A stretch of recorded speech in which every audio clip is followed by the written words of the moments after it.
A TTY is short for teletypewriter, a clattering keyboard and printer combo from the 1930s that was humanity's first direct line to a computer.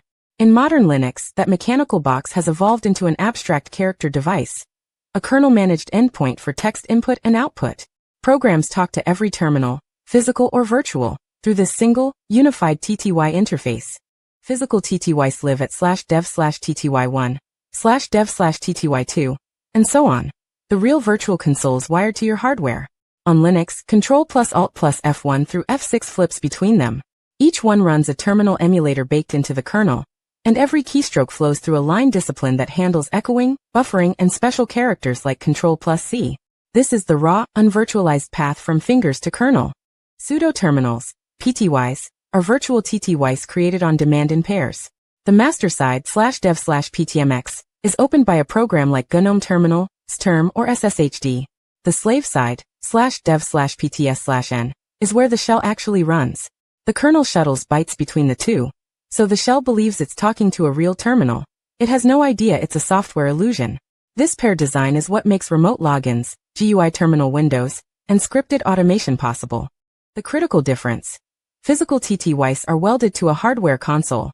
They exist because the kernel initializes real terminals during boot. Pseudo-terminals are spawned dynamically whenever a terminal emulator, SSH daemon, or test harness needs one. Yet from the shell's perspective, they're indistinguishable. Both expose the identical line discipline interface, so Bash, Vim, and every other terminal-aware program just works regardless of which kind it's running on. The who command reveals all of this.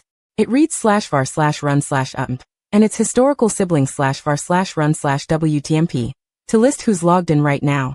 The TTY column shows the terminal name.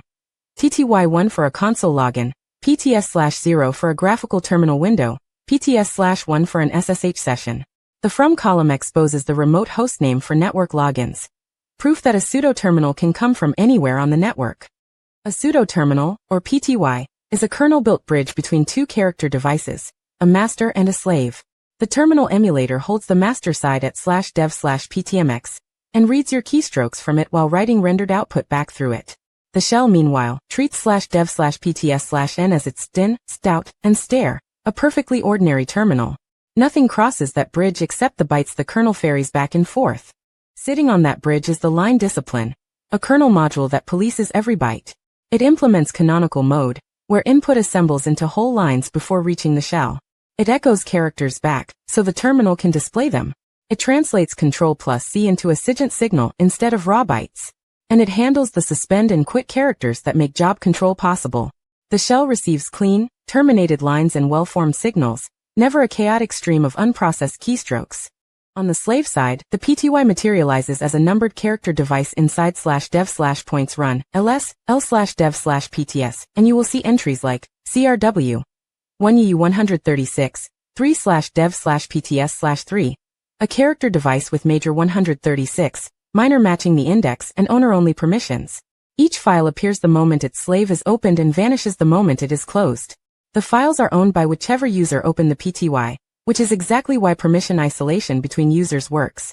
When you SSH into a machine with a TTY, SSHD calls opempty to manufacture a fresh master/slave pair. It forks, dumps the slave onto the child's STIN, stout, and stare, and execs your shell.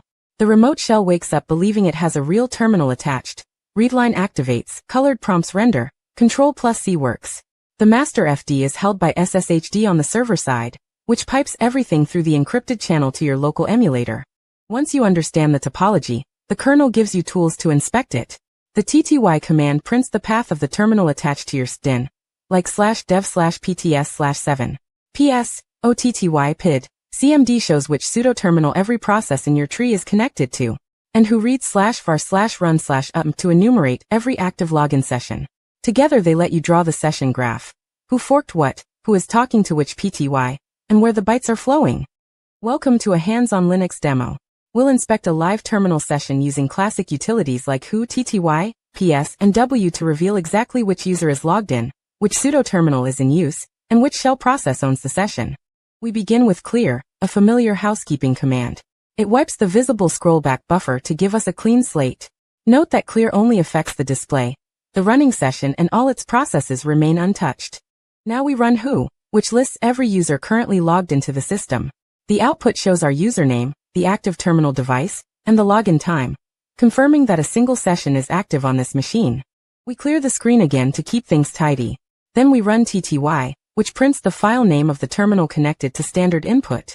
The output /dev/pts/0 tells us we're working in a pseudo-terminal slave, the kind allocated by a graphical terminal emulator or SSH session. Next, we run ps with custom columns to inspect our own shell process. The flags OPID, TTY, CMD customize the output, and $$ targets the PID of the current shell. The result confirms the process ID, the controlling terminal /dev/pts/0, and the command path of the running shell. Now we look at the pseudo-terminal device directory with ls/dev/points. The output shows /dev/pts itself, the master device PTMX, and the slave device PTS/0 owned by our user. This is the actual character device backing our terminal session. We run W, which combines who and uptime information into one view. It shows our user, the terminal PTS/0, the remote host, the login time, idle time, JCPU, pCPU, and the running command. Here you can see the shell is idle and the pCPU time reflects this command's execution. Finally, we run echo $, which simply prints the PID of the current shell. The value 4187 matches the PID column from the earlier PS output, confirming the process we inspected, and the shell running these commands are one and the same. That completes our tour of the live PTY session.